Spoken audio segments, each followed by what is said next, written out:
हमारे देश में स्टार्टअप का संख्या सबसे ज्यादा है। जो हमारे पिछले 10-12 सालों में स्टार्टअप शुरू हुए वो आज यूनिकॉर्न बन चुके हैं। यूनिकॉर्न का मतलब जहां पर 100 करोड़ से ज्यादा का उन लोगों का व्यापार बढ़ गया है। तो ये हमारा स्टार्टअप योजना। जो लोग यहाँ पर बैठे हैं उनके लिए life insurance, medical health policy बहुत आम बात है, लेकिन एक गरीब व्यक्ति कभी भी इंश्योरेंस की नहीं सोच सकता था। तो आदरणीय प्रधानमंत्री जी ने पीएम सुरक्षा बीमा योजना और दुर्घटना बीमा योजना शुरू किया। मात्र 12 रुपए में 1 साल का प्रीमियम और आपको 2 लाख रुपए का बीमा मिलता। ये 12 रुपए अब 10 साल में बढ़कर 20 रुपए हुए हैं। यानी आज भी अगर हमारा कोई ऐसा व्यक्ति जिसकी आमदनी कम है अपना दुर्घटना बीमा कराना चाहे तो मात्र 20 रुपए वार्षिक में वो 2 लाख का बीमा करा सकता है। आयुष्मान कार्ड हम सबके सामने है। 5 लाख का इलाज पूरे देश में आप किसी भी हॉस्पिटल में करा सकते हैं और कहीं के भी रहने वाले हों आप देश के किसी भी हिस्से में आप आयुष्मान कार्ड का इस्तेमाल करके अपना इलाज करा सकते हैं।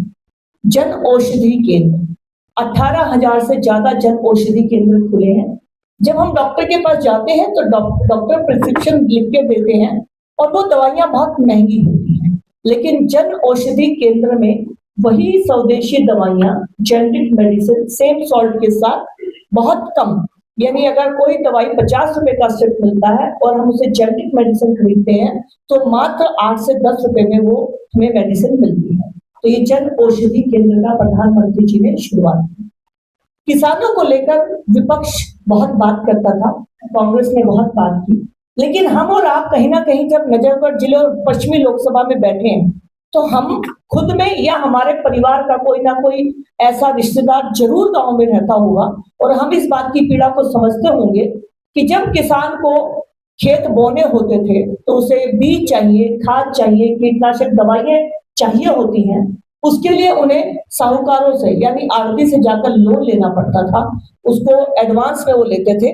लेकिन जब किसान फसल बेचने के लिए जाता था तो वो जो उसने आड़ती से एडवांस लिया होता था, जो पैसा ब्याज पर लिया था, उसका बहुत बड़ा हिस्सा वो ब्याज के रूप में ले लेते थे। अब आदरणीय प्रधानमंत्री जी ने किसान सम्मान निधि योजना शुरू की है और हर किसान को प्रति हेक्टेयर 6,000 रुपए वार्षिक मिलते हैं, जिससे कि वो खाद, बीज, कीटनाशक दवाई ले सकता है और उसे आड़तियों के ऊपर निर्भर नहीं करना पड़ता। डिजिटल मंडी की शुरुआत की।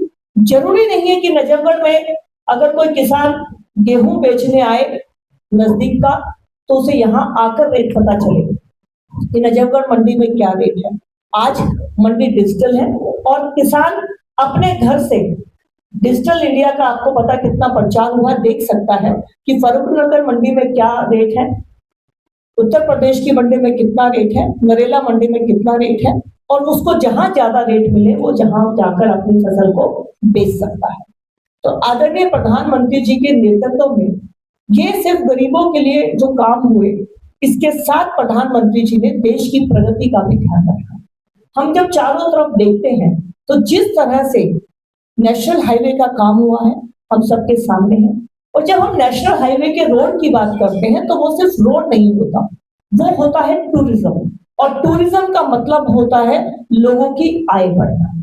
तो आज देश में चारों तरफ हम जब जाते हैं तो प्रधानमंत्री जी के नेतृत्व में हमारी जो इंफ्रास्ट्रक्चर है वो आप सबके सामने है। ये सब काम होने के बाद भी एक ऐसा काम है जिसमें आदरणीय प्रधानमंत्री जी ने पिछली सरकारों के रिकॉर्ड को तोड़ा है, और वो है एक भी भ्रष्टाचार का आरोप नहीं। पिछली सरकारों को जब हम देखते हैं तो 2G, स्पेक्ट्रम, कोयला घोटाला, अनेक इस तरह के घोटाले हमें देखने को मिलते हैं। इन घोटालों को कम करने के लिए आप कह सकते हैं कि आपने ऐसा कौन सा फॉर्मूला अपनाया जिससे कि ये घोटाले कम हुए। तो इसमें सबसे पहला काम जो आदरणीय प्रधानमंत्री जी ने किया वो था जन धन खाता। अगर आप कभी भी बैंक में अकाउंट खोलने जाते हैं तो आपको 2 चीजें पूछी जाती थी। सबसे पहले आपका गारंटर कौन है, अगर आपके पास गारंटर नहीं है तो खाता नहीं खुलता था, और दूसरी बात आपको हर बैंक का एक मिनिमम अमाउंट होता था, वो बैंक में डिपॉजिट करना पड़ता था।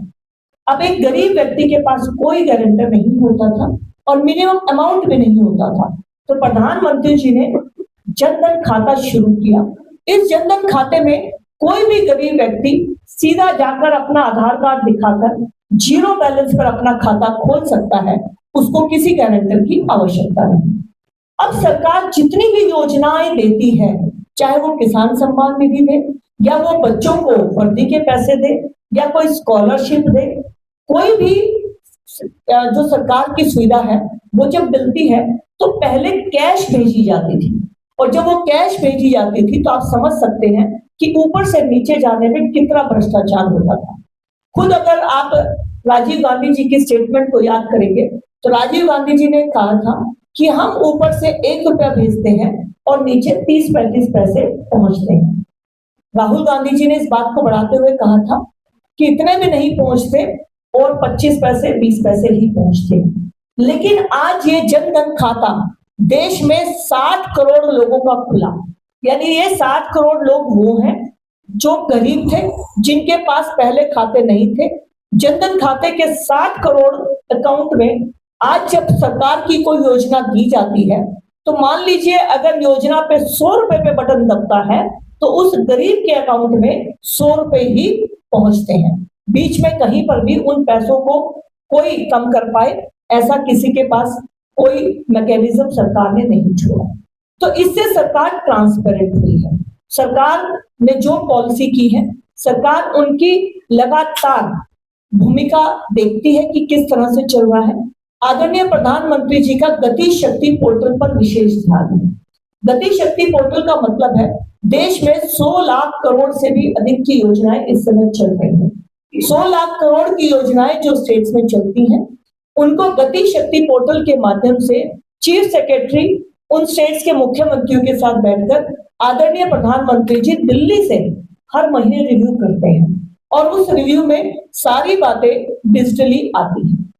आज जब हम अपने देश की बात करते हैं तो डिजिटल इंडिया, ऐसा कोई व्यक्ति नहीं हमारे घर में, चाहे उसे पढ़ना लिखना ना आता हो, चाहे वो घर की मेड हो सकती है, कोई भी हाउस होल्ड हमारा हेल्पिंग हैंड हो सकता है, जिसके पास स्मार्टफोन ना हो। सब लोगों को यूट्यूब, फेसबुक चलाना आता है। ये डिजिटल इंडिया की सबसे बड़ी भारत की अचीवमेंट है। आज भारत के अंदर जो कभी सांप सपेरों का देश कहा जाता था, आज हम डिजिटल इंडिया में विश्व में नंबर 1 है। आत्मनिर्भर भारत आत्मनिर्भर बनने की तरफ बढ़ा है। 2014 से पहले हमारे देश के अंदर अगर सैनिकों के लिए बुलेट प्रूफ जैकेट या जूते आते थे तो वो भी विदेशों से आते थे। लेकिन आपको जानकर खुशी होगी कि 2026 में 38,000 करोड़ हमारे देश के रक्षा सामानों का निर्यात किया गया है, और इसके अंदर हमारे देश में बने हुए तेजस जो हमारे लड़ाकू विमान है, और अभी ऑपरेशन सिंदूर में जिस एक चीज ने धूम मचा दी वो है ब्रह्मोस, जिसकी सबसे ज्यादा मांग पूरे विश्व में है। तो इस तरह से रक्षा में भी हमारे देश को आत्मनिर्भरता मिली है। कोविड का समय हम लोगों को ध्यान है जब हम लोगों ने अपने देश में बनी हुई वैक्सीन की 2 डोज ली है। यहाँ बैठे हुए प्रत्येक व्यक्ति ने, भारत के 140 करोड़ लोगों ने उस 2 डोज को सरकार की तरफ से ग्रहण किया। इन सभी बातों के साथ में जब अगर हम दिल्ली की बात करते हैं तो दिल्ली में केंद्र सरकार की तरफ से, और विशेषकर मैं पश्चिमी दिल्ली की जब बात करती हूँ, क्योंकि हम जहां पर बैठे हैं वो आपको उदाहरण स्पष्ट नजर आएंगे, तो भारत मंडपम जब अगर दिल्ली में अंदर बना तो हमारे यहाँ पर यशोभूमि बना। यशोभूमि एक ऐसा कन्वेंशन सेंटर है जिसमें विश्व के सभी लेवल के, जो ऊपर आप कह सकते हैं कि इस तरह की मीटिंग्स, ग्लोबल इवेंट्स होते हैं जो कभी कल्पना नहीं की थी। आज यशोभूमि और भारत मंडपम पूरे भारत की शान है।